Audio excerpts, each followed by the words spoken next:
حضرت شیخ ابو عبداللہ بن سلمان فرماتے ہیں کہ ایک دفعہ میں شہر فارس کے قریب ایک گاؤں سے گزر رہا تھا۔ نماز ظہر کا وقت ختم ہی ہونے والا تھا۔ میں کافی دیر تک پانی کی تلاش کرتا رہا۔ بہت ڈھونڈنے کے بعد مجھے ایک پانی کا کنواں نظر آیا، مگر اس میں پانی بہت کم تھا اور پانی نکالنے کے لیے کوئی ڈول بھی میسر نہ تھا کہ جس سے میں پانی باہر نکال سکتا۔ بہت کوشش کرنے کے باوجود پانی نکالنے کا کوئی راستہ نظر نہیں آ رہا تھا۔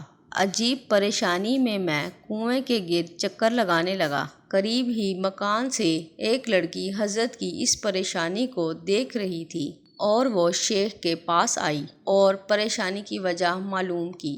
جب لڑکی نے یہ سنا کہ آپ نے نماز پڑھنی ہے اور نماز کا وقت ختم ہونے والا ہے تو وہ فوراً کنویں کے پاس گئی اور کنویں میں اپنا لعاب دہن ڈال دیا، اور دیکھتے ہی دیکھتے کنواں جوش مارنے لگا اور پانی اوپر کی طرف آنے لگا۔ پھر شیخ نے جلدی جلدی وضو کیا اور نماز ادا کی۔ وہ اس لڑکی کی کرامت سے بہت حیران اور پریشان ہوئے کہ اس لڑکی کا یہ مقام۔